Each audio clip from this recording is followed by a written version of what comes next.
वर्णन किए कि प्रतिवर्ष माघ के महीने में मकर संक्रांति के पर्व पर तीर्थराज प्रयाग में देवता, दनुज, किन्नर, नर के समूह आते हैं।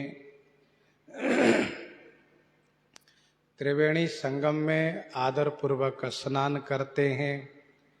वेणी माधव भगवान के चरण की पूजा करते हैं। अक्षय वट को स्पर्श करते हैं और महर्षि भारद्वाज जी के आश्रम में सत्संग करते हैं।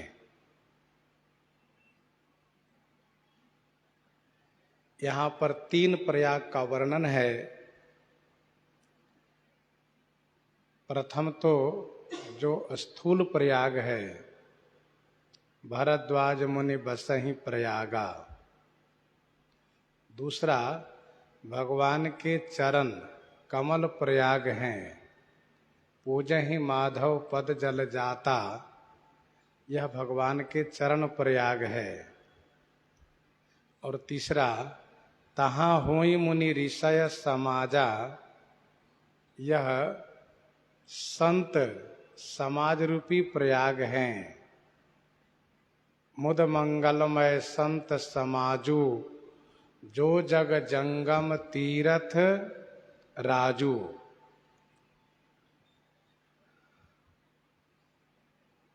संत समाज रूपी प्रयाग में भी त्रिवेणी का नाम लिया गया है। राम भगति जहाँ सुरसरी धारा, सरसई ब्रह्म विचार प्रचारा। विधि निषेधमय कलिमल हरणी, करम कथा रविनंदनी वरणी।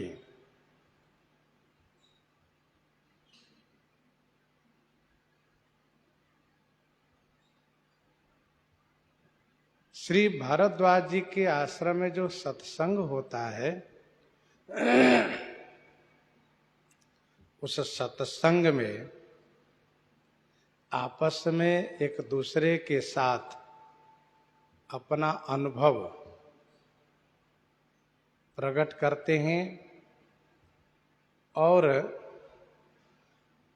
जब अपना अनुभव सुनाते हैं तो सभी महात्मा मन लगा करके श्रवण करते हैं। जिन विषयों पर सत्संग होता है, गोस्वामी जी कहते हैं, वह विषय यह है कि ब्रह्म निरूपण धर्म विधि, बरनहि तत्व विभाग। कहहि भगति भगवंत कई, संजुत ज्ञान विराग। संजुत ज्ञान विराग। ब्रह्म निरूपण अर्थात ब्रह्म का निरूपण करते हैं और धर्म विधि का वर्णन करते हैं तथा तत्व विभाग का विवेचन करते हैं। ज्ञान वैराग संयुक्त भगवंत कई भक्ति कहते हैं।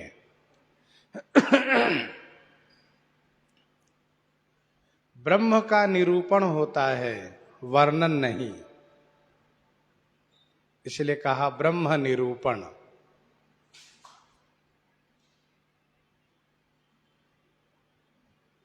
ब्रह्म निरूपण यह वेदांत का विषय है। मीमांसा 2 है, उत्तर मीमांसा और पूर्व मीमांसा। पूर्व मीमांसा का विषय है अथातो धर्म जिज्ञासा। उत्तर मीमांसा का विषय है अथातो ब्रह्म जिज्ञासा, अथातो ब्रह्म जिज्ञासा।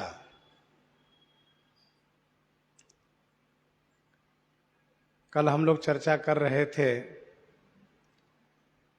कि ब्रह्म का निरूपण, यह उत्तर मीमांसा का विषय है। उत्तर मीमांसा अर्थात जिनको वेदांत कहते हैं और उन्हीं को ब्रह्म सूत्र कहते हैं।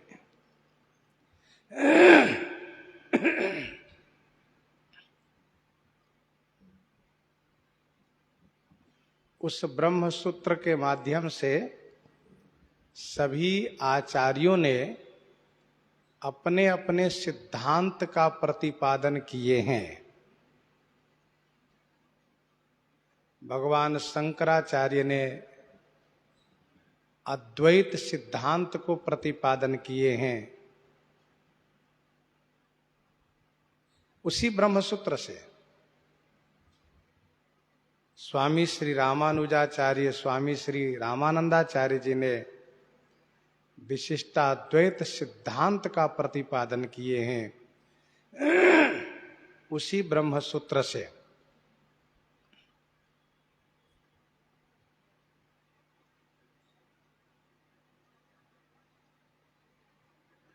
तथा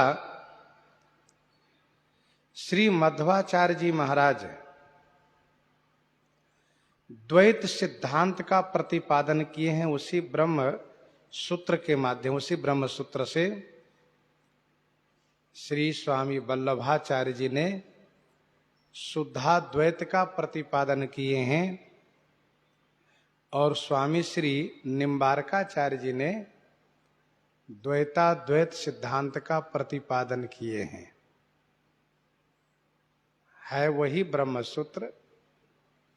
सभी महापुरुषों ने अपने अपने सिद्धांत की बात अपने उस टीका में, भाष्य में प्रकट किए हैं।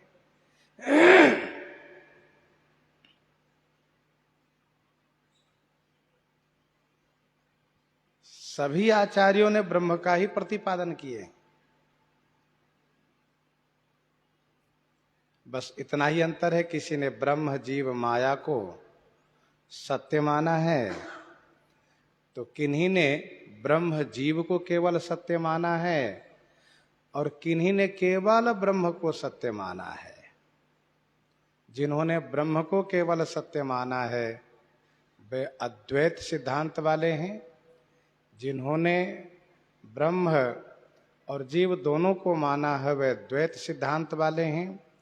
जिन्होंने तीनों को माना है, ब्रह्म, जीव और माया को, वे हैं विशिष्टाद्वैत सिद्धांत वाले।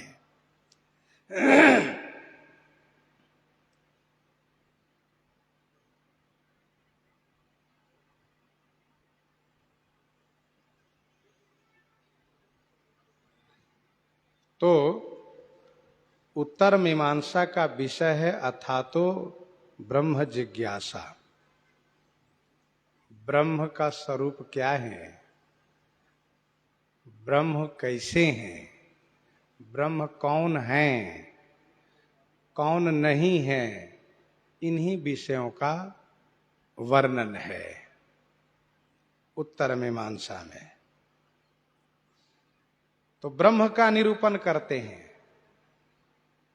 तीर्थराज प्रयाग में जो सत्संग होता है उस सत्संग में सर्वप्रथम ब्रह्म का ही निरूपण करते हैं। ब्रह्म को पहचानो, ब्रह्म को जानो, ब्रह्म में अनुरक्त हो जाओ, क्योंकि जीव के लिए एकमात्र भगवान ही ध्येय, गेह और उपास्य हैं। भगवान को जाने बिना जीव का कल्याण नहीं हो सकता है। इसलिए भगवान को, ब्रह्म को जानना चाहिए, जानो।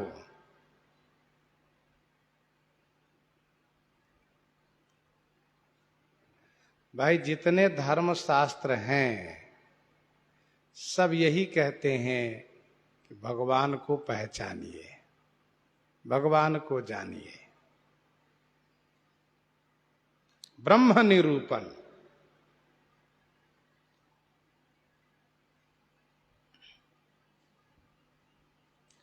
धर्म विधि,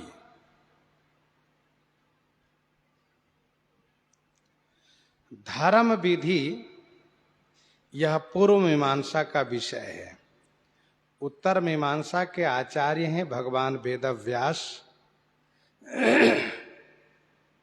पूर्व मीमांसा के आचार्य हैं महर्षि जैमिनी। श्री जैमिनी जी ने पूर्व मीमांसा की रचना की है।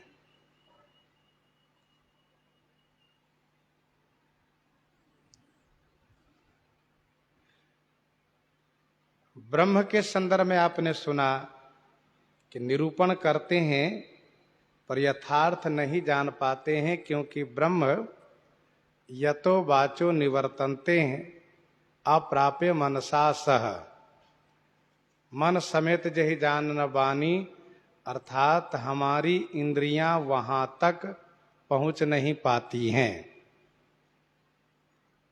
अब आइए हम लोग धर्म विधि पर चर्चा करते हैं। धर्म विधि,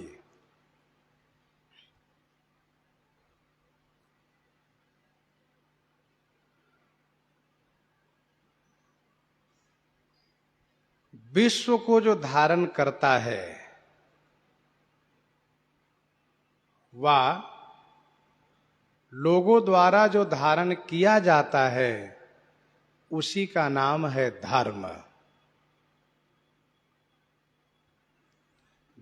विश्व को जो धारण करता है वह लोगों द्वारा जो धारण किया जाता है उसी का नाम है धर्म।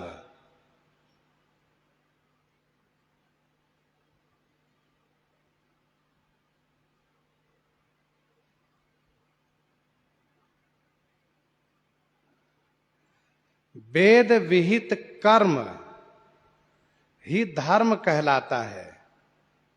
वेद विहित कर्म ही धर्म कहलाता है। अर्थात वेद ने जिनके लिए जो धर्म बताया है, जो कर्म बताया है, उसको वे जब पालन करते हैं तो वही वे धर्म मार्ग पर चलते हैं। निज निज कर्म निरत श्रुति रीति, यही होना चाहिए। तो वेद विहित कर्म ही धर्म कहलाता है। वेदोक्त विधि को पालन करना, वेद मर्यादा को पालन करना, यही धर्माचरण करना है। मनु जी महाराज ने लिखा है, मनु जी महाराज ने लिखा है मनु स्मृति में, अहिंसा सत्यमस्तेयम् शौचमिन्द्रिय निग्रहा एतत् समासिकं धर्मं चातुर्वर्ण ब्रवीण मनुः। चारों वर्णों को इतना अवश्य पालन करना चाहिए। चारों वर्णों को इतना अवश्य पालन करना चाहिए। अहिंसा,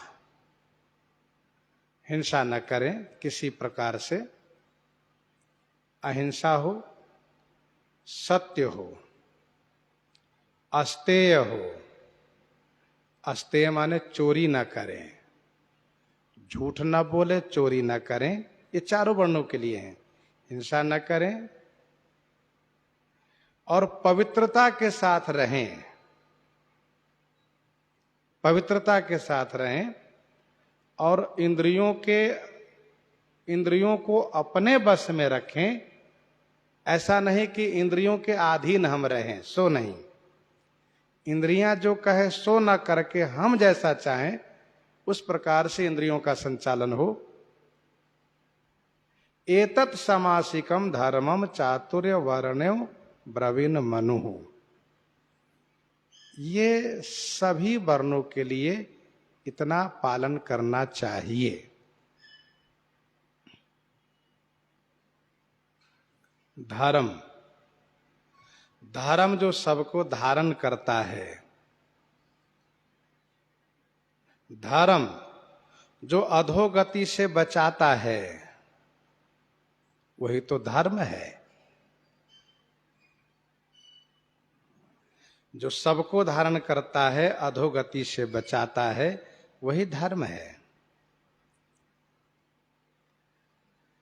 कर्म की दो विधि है, कर्म की दो विधि है, अथवा यूं कहिए कि कर्म के दो भेद है। दो भेद है, एक विधि और दूसरा निषेध है। कर्म के दो भेद है, दो प्रकार है, दो विधि है। तो उसका क्या है? तो का एक है विधि, दूसरा है निषेध। विधि माने करना चाहिए और निषेध माने नहीं करना चाहिए। यही कर्म के दो भेद है, विधि और निषेध। दोनों बातें कही जाती है, एक काम कीजिए और एक काम नहीं कीजिए। कीजिए विधि है, नहीं कीजिए निषेध है। इनके भी तीन भेद है, इनके भी तीन भेद है। नित्य कर्म, नैमित्तिक कर्म और काम्य कर्म। कर्म माने धर्म से समझा करिए आप। नित्य धर्म, नैमित्तिक धर्म, काम्य धर्म, ऐसा समझिए। लेकिन धर्म कर्म संज्ञक है, इसलिए यहां पर समझाने के लिए कर्म नाम लिया जा रहा है। नित्य कर्म, नैमित्तिक कर्म, काम्य कर्म।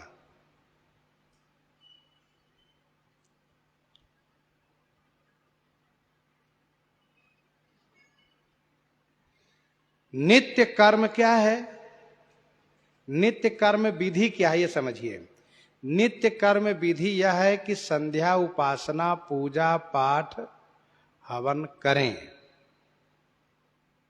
नित्य विधि है कि संध्योपासना, पूजा, पाठ, हवन करें, यह विधि है। नित्य निषेध क्या है? कहा नित्य निषेध है झूठ न बोले। यह रोज का निषेध है। ऐसा नहीं कि अमुक दिन को छूट है झूठ बोलने के लिए, सो नहीं। नित्य निषेध है झूठ न बोले, चोरी न करें, किसी को कष्ट न पहुंचावें, यह नित्य निषेध है।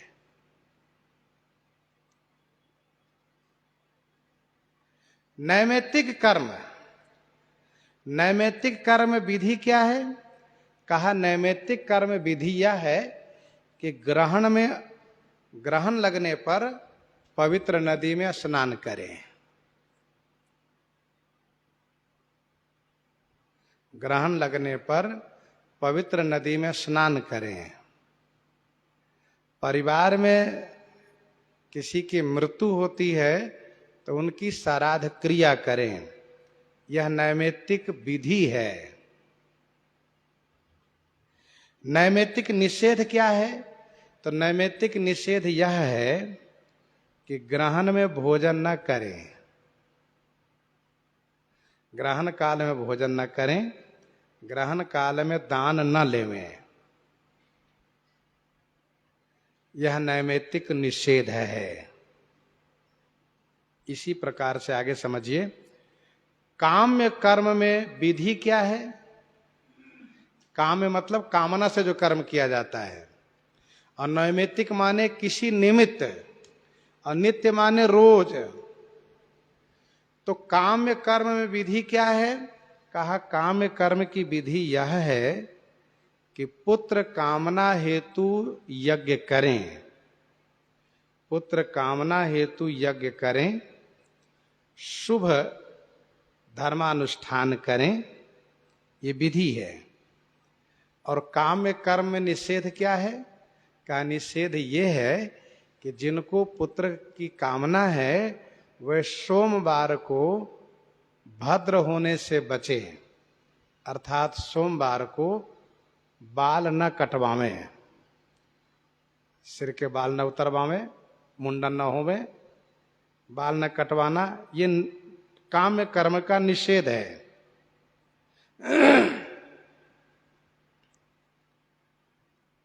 तो ब्रह्म निरूपण धर्म विधि, ब्रह्म का निरूपण होता है, धर्म की विधि पर वर्णन होता है। ब्राह्मण का क्या धर्म है, क्षत्रिय का क्या धर्म है, वैश्य का क्या धर्म है, शूद्र का क्या धर्म है, ब्रह्मचर्य का क्या धर्म है, गृहस्थ का क्या धर्म है, वानप्रस्थ का क्या धर्म है, सन्यास का क्या धर्म है। सभी धर्मों पर पिता का क्या धर्म है, पुत्र का क्या धर्म है, पत्नी का क्या धर्म है, राजा का क्या धर्म है, प्रजा का क्या धर्म है, गुरु का क्या धर्म है, शिष्य का क्या धर्म है, इस प्रकार से सबका, स्वामी का क्या धर्म है, सेवक का क्या धर्म है, सबके धर्म के विषय पर चर्चा होती है। सबका अपना अपना अलग अलग धर्म है और श्रुति द्वारा प्रतिपादित धर्म है, उसका पालन करें।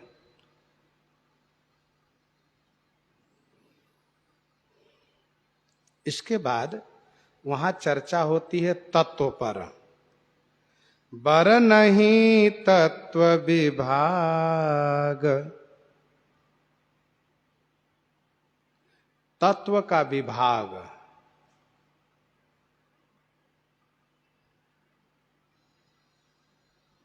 तत्व का विभाग सांख्य शास्त्र में वर्णन है।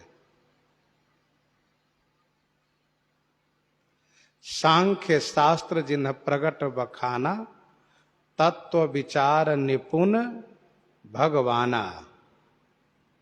ध्यान दीजिएगा, सत्संग में उत्तर मीमांसा, पूर्व मीमांसा और फिर इसके बाद सांख्य शास्त्र पर चर्चा होती है।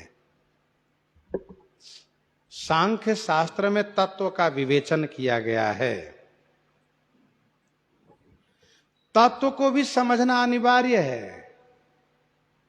वेदांत को समझने के लिए तत्व को समझना अनिवार्य है। यद्यपि सांख्य शास्त्र में ब्रह्म का वर्णन नहीं है, भगवान का वर्णन नहीं है, केवल तत्व का वर्णन है, लेकिन तत्व को भी जानना आवश्यक है।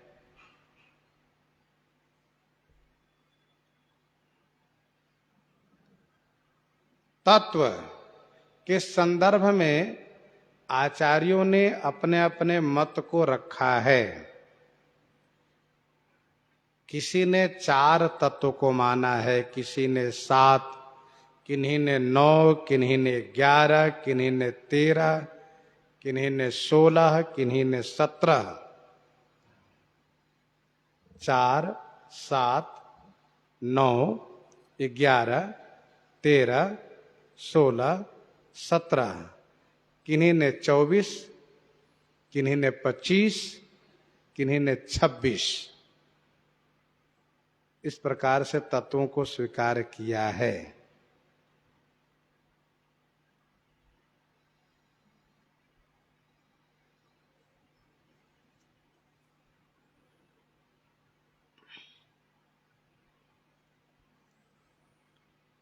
चौबीस तत्व जो है यह प्रकृति का है, माया का 24 तत्व है, जिनमें पंच महाभूत है। पंच महाभूत क्षिति, जल, पावक, गगन, समीरा, ये पंच महाभूत 5 हो गए।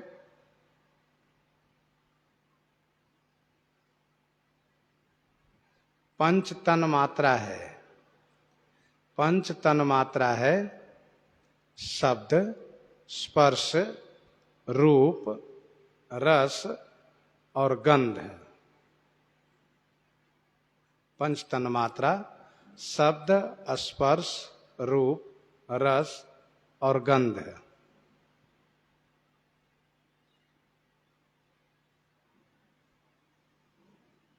पंच कर्मेंद्री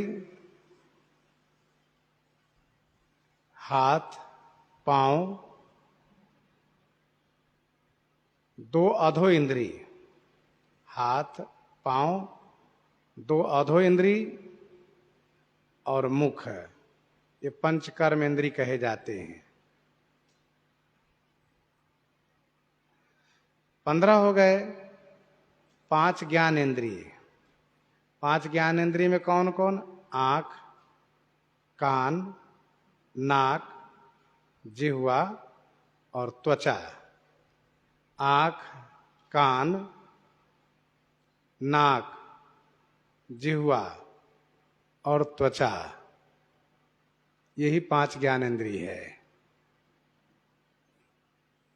तो ध्यान दीजिएगा, पंच महाभूत, पंच तन्मात्रा, पंच कर्मेंद्री, पंच ज्ञानेंद्री और 4 जो अंतःकरण की इंद्रिय हैं, मन, बुद्धि, चित्त और अहंकार। मन, बुद्धि, चित्त और अहंकार।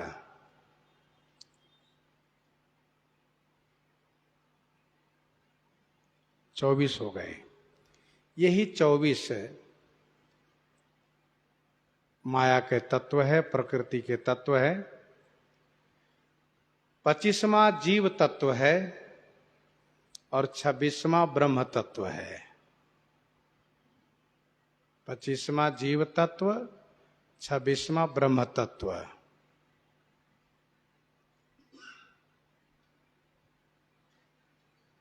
एक बात मैं और स्पष्ट कर दूं कि तत्व के संदर्भ में मनुष्यों में मतभेद है, परंतु श्रीमद् भागवत जी में भगवान श्री कृष्ण और उद्धव जी का जहां संवाद है, वहां पर भगवान श्री कृष्णचंद्र जी ने सभी को समन्वय करते हुए, सभी मतों को समन्वय करते हुए सभी को उचित ठहराया है। एक बहुत अच्छी बात है कि सांख्य शास्त्र में तो समझ में नहीं आता कि किसको माने हम, लेकिन श्रीमद् भागवत जी में भगवान श्री कृष्णचंद्र जी ने उद्धव जी से सभी मतों को समन्वय करते हुए सबको उचित ठहराया है।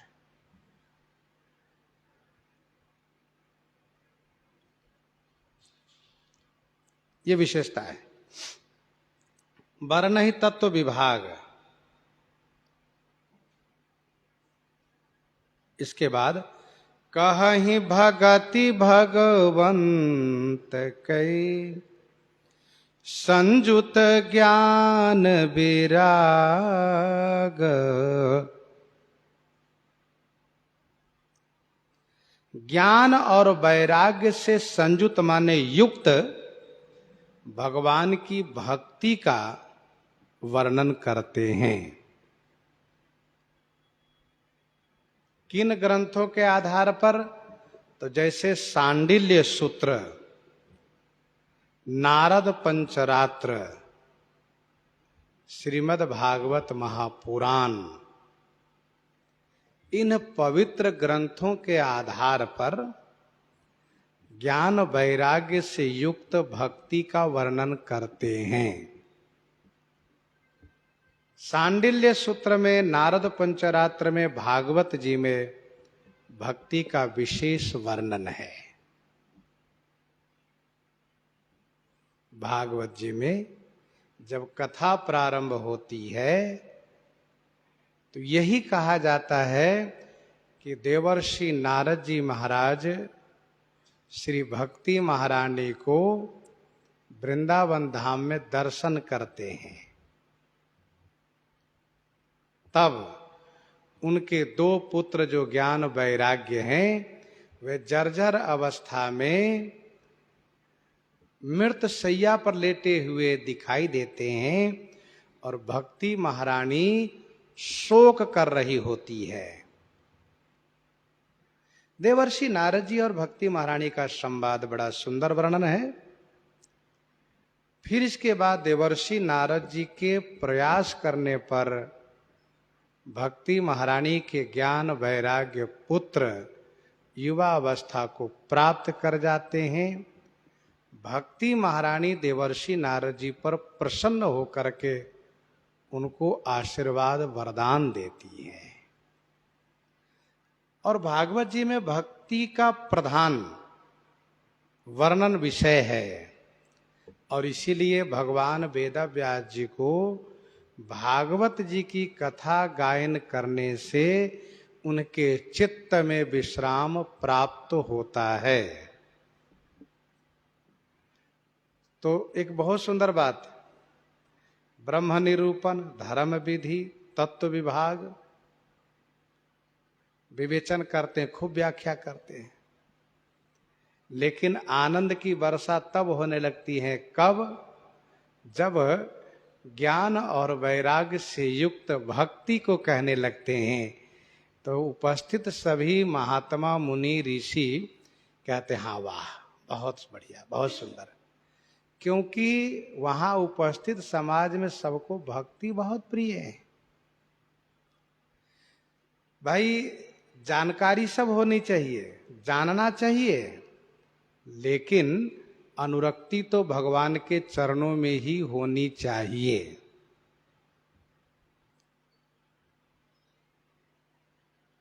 भगवान श्री रामचंद्र जी ने कागभुसुंडी जी से कहा, कागभुसुंडी जी से कहा कि हे काग, मुझे आप जानो,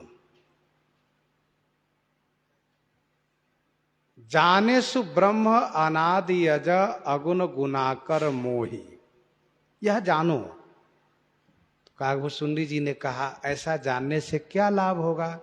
तो ठाकुर जी ने कहा माया संभव भ्रम सब अवन व्यापी है ही तो ही। जानते रहोगे तो माया नहीं व्यापेगी, शोक नहीं होगा, परेशानी नहीं होगी। कहाँ प्रभु, ये तो बहुत बढ़िया बात है। तो जानना जरूरी है, ब्रह्म निरूपण, धर्म विधि, तत्व विभाग को जानना जरूरी है। लेकिन ठाकुर जी ने कागभुसुंडी जी से यह भी कहा मोहि भगत प्रिय संतत अस विचारी सुनु काग, काय बचन मन मम पद कर सुअचल अनुराग। भगवान ने स्पष्ट किया काय बचन मन मम पद, हे काग मम पद, अन्य के चरण में नहीं, मेरे चरण में अनुराग करना। यह बात कागभुसुंडी जी को बहुत अच्छी लगी।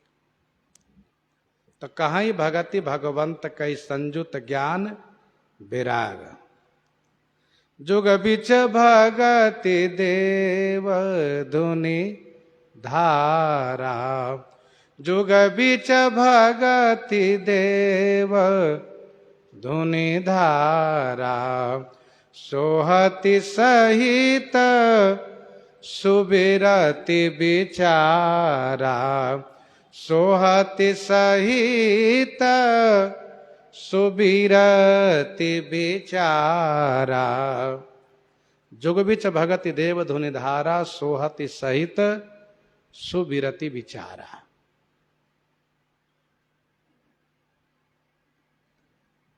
वैराग्य और ज्ञान के साथ ही भक्ति की शोभा है। भक्ति में नवधा भक्ति, जो मानस जी के अरण्य कांड में श्री सबरी जी के पास श्री सबरी जी से भगवान श्री रामचंद्र जी स्वयं वर्णन करते हैं।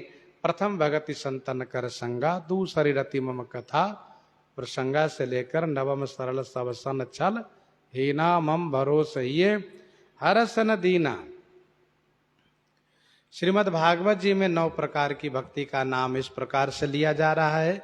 श्रवणम, कीर्तनम, विष्णु स्मरणम पाद सेवनम अर्चनम वंदनम दास्यम सख्यमात्म निवेदनम।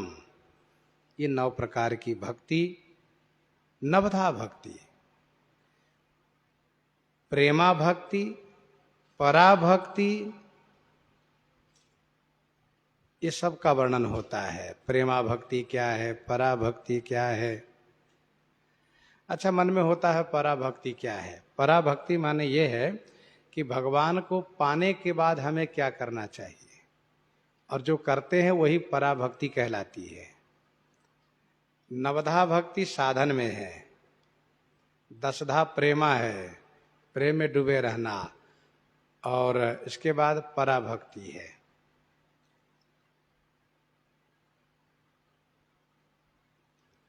भगति करत बिनु जतन प्रयासा संस्कृति मूल अविद्या नासा।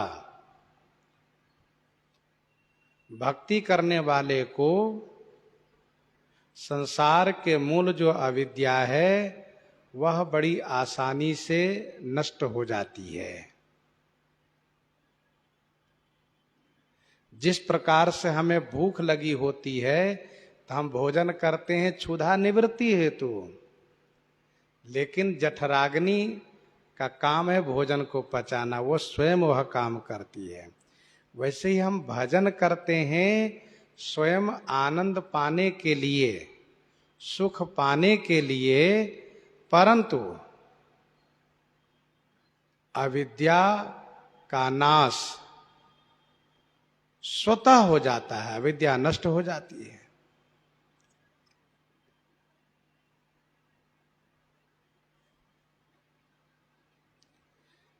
विनय पत्रिका 167 पद में गोस्वामी जी ने कहा, रघुपति भगति करत कठिनाई। जबकि मानस जी में यह कहा गया है कि कहु भगति पथ कवन प्रयासा जोगन मख जप तप उपवासा। परंतु विनय में गोस्वामी जी कहते हैं रघुपति भगति करत कठिनाई, कहत सुगम करनी अपार, जानई सोई जेही बनी आई। आप कहेंगे एक जगह कठिनता कही जा रही है, एक जगह सुगमता, कहने वाले मानसकार हैं।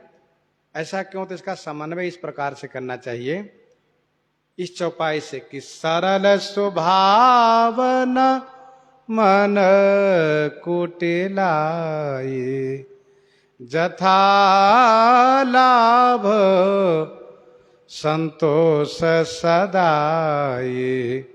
सरल स्वभाव न मन कुटिलाई, जथा लाभ संतोष सदाई। अब आप जरा सोचिए कि कितना सरल स्वभाव है हम लोगों में, मन किस प्रकार से कुटिलता से मुक्त है, जथा लाभ संतुष्ट कितने हैं हम, इन सब बातों पर विचार करना चाहिए। भक्ति का मार्ग अन्य मार्गों से सरल तो है, ये सत्य है, लेकिन भक्ति में कठिनता यह है कि अहंकार को बिल्कुल नष्ट कर देना पड़ता है, अपने आप को खो देना पड़ता है, और इस भाव पर पहुंचना पड़ता है कि तृणादपि सुनुश्चेन, हम घास से भी छोटा हैं। अब आप जरा सोचिए, घास को कोई लात से मारता कुछ बोलता है? कुछ नहीं। तो ऐसी सहनशीलता हो तो अपने आप को बिल्कुल खो देना, मिटा देना। हम नाम का कुछ है ही नहीं, ये भक्ति में विशेष अंग है। ये हम श्री रघुनाथ जी के हैं, रघुनाथ जी हमारे हैं। रघुनाथ जी जैसे रखे, जहां रखे, हम उन्हीं पर निर्भर करते हैं। तो कहीं भगति भगवंत के संयुत ज्ञान विराग। एक बात और, विनय पत्रिका 205 पद में पढ़ना चाहिए। वहां पर गोस्वामी जी ने कहा, यदि भक्ति चाहते हो तो क्या करो, जो मन भजो चाहे हरि सुरतरु, जो मन भजो चहई हरि सुर तरु, तो तजी विषय विकार सार भजो। अजहूँ जो मैं कहूँ सोई करूँ, जो मन भजो चहई हरि सुर तरु। उस पद में गोस्वामी जी ने दर्शाया है 205 पद में, यदि भक्ति करना चाहते हो तो क्या करना चाहिए, वही करो। कहाँ भगति भगवंत के संयुत ज्ञान। ज्ञान का भी 3 भेद है। एक तो ज्ञान कहलाता है जिसको हम कहते हैं जानकारी हो गई, ज्ञान माने जानकारी हो गई। विज्ञान माने अनुभव हो गया, विज्ञान माने अनुभव हो गया। और वर विज्ञान का मतलब क्रियान्वित हो गया। ज्ञान माने जानना, विज्ञान माने अनुभव करना, और वर विज्ञान माने क्रियान्वित करना। ये 3 भेद है, ध्यान दीजिएगा। ज्ञान माने ब्रह्म को जाना, विज्ञान माने ब्रह्म को अनुभव किया, और वर विज्ञान माने ब्रह्म में अपना नाता जोड़ दिया। ये वर विज्ञान है। वर विज्ञान कठिन को दंडा। तो ज्ञान के चौपाई ज्ञान मान जहां ये कौ नाही ज्ञान। विज्ञान में देख ब्रह्म समान सब माही, ये विज्ञान। और वर विज्ञान में प्रमाण है सो अनन्य जाके असी, मति न टरई हनुमंत। ज्ञान का मतलब ज्ञान मान जहां ये कौ नाही, और विज्ञान का मतलब हुआ देख ब्रह्म समान सब माही। और वर विज्ञान का मतलब हुआ सो अनन्य जाके असी, मति न टरई हनुमंत। मैं सेवक सचराचर रूप स्वामी भगवंत। ये वर विज्ञान है। वैसे बैराग का भी 2 भेद है। बैराग का भी 2 भेद है। सामान्य बैराग है क्या, जानिए तब ही जीव जग जागा, जानिए तब ही जीव जग जागा। जब सब विषय विलास विरागा, जब सब विषय विलास विरागा। ये सामान्य वैराग्य है। और विशेष वैराग्य कहिए तात सो परम विरागी, कहिए तात सो परम विरागी। तृण सम सिद्धि 3 गुण त्यागी। मनु जी महाराज का सामान्य वैराग्य ये था कि राज्य छोड़ करके नैमिषारण्य में पहुंच के तपस्या करने लगे। और विशेष वैराग्य तब देखा गया जब उनके पास श्री ब्रह्मा जी, विष्णु जी, शिव जी आए और उनके प्रलोभन देने पर भी नहीं प्रलोभन में आए। ये उनका विशेष वैराग्य है। तो तीर्थराज प्रयाग में सत्संग में क्या चर्चा होती है? 6 विषय पर चर्चा होती है। ब्रह्म निरूपण, धर्म विधि, वर्ण ही तत्व विभाग 3, भक्ति, ज्ञान और वैराग्य 3, ये 6 विषय पर चर्चा होती है। यही प्रकार भरी माघ नहाही, पुनि सब निज निज आश्रम जाही। यही प्रकार भरी माघ नहाही, पुनि सब निज निज आश्रम जाही। यही प्रकार माने इसी प्रकार से भरी माघ माने पूरे माघ भर, नहाही माने स्नान करते हैं। और पुनि सब निज निज आश्रम जाहि, पुनि माने फिर सब अपने अपने आश्रम में चले जाते हैं।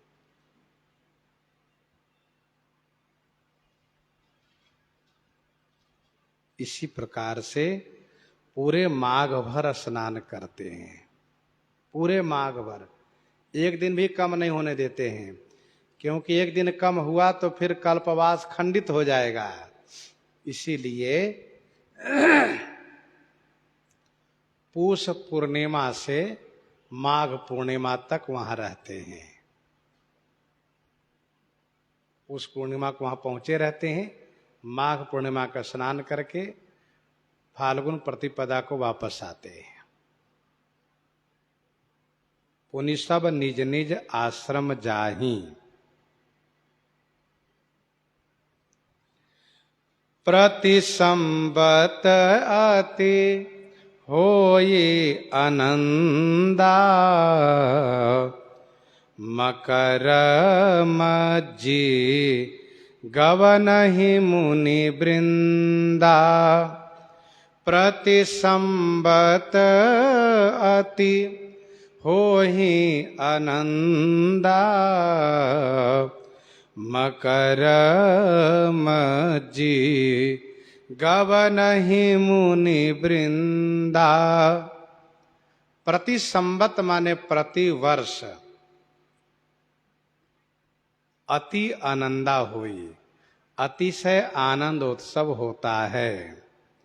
मकर मज्जी गवनहि मुनि वृंदा,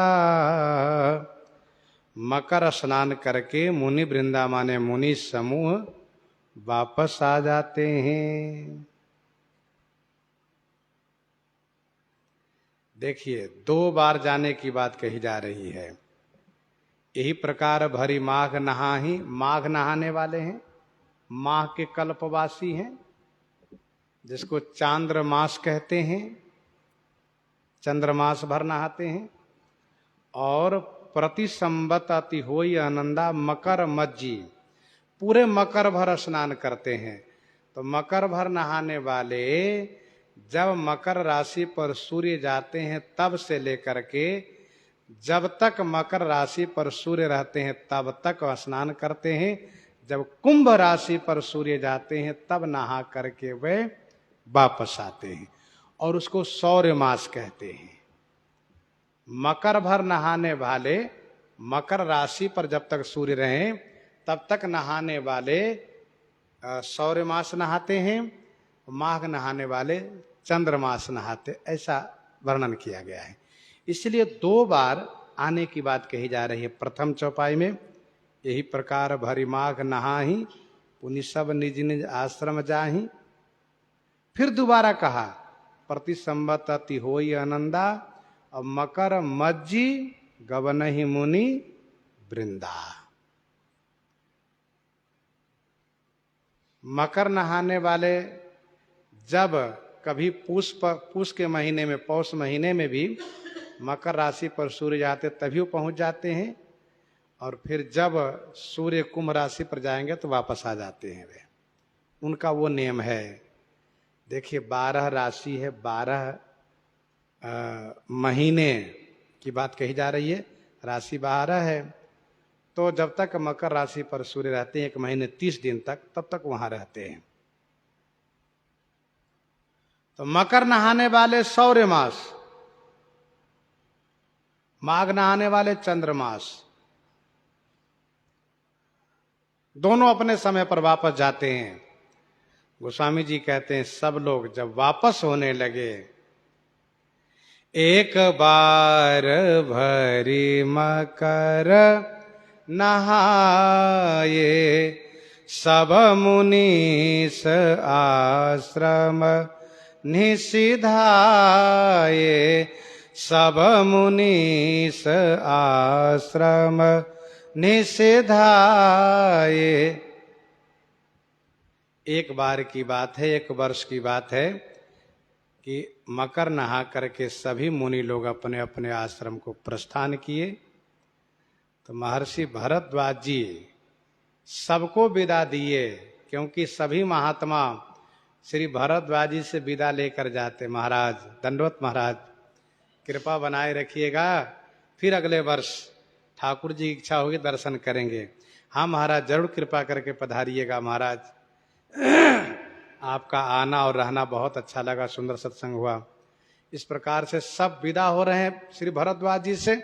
उसी क्रम में जब श्री याज्ञवल्क्य जी विदा लेने के लिए चाहते हैं तो भरद्वाज जी उनके चरणों में माथा रख देते हैं अपना और उनसे निवेदन करते हैं कि भगवान आप यहीं रहिए। अभी इस विषय पर फिर चर्चा हम लोग आगे करेंगे। कल से कथा यहीं विराम की जा रही है और घोषणा कल नहीं की गई थी, इसलिए 10 मिनट पहले कथा शुरू कर दी गई थी।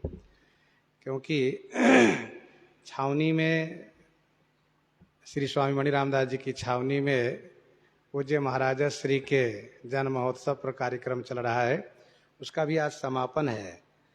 तो वैसे तो संकेत ये था कि 3 बजे 4 बजे तक आ जाइएगा, पर मेरे मन में विचार आया कि नहीं थोड़ी कथा करके तब चले, क्योंकि घोषणा किए नहीं थे। तो अब चलते हैं और फिर इसके बाद ठाकुर जी की जब तक इच्छा होगी तब तक रहकर दर्शन करके श्रवण करके छावनी से वापस आया जाएगा। तो इसीलिए कथा ही विराम की जा रही है। सीताराम सीताराम सीता राम सीता।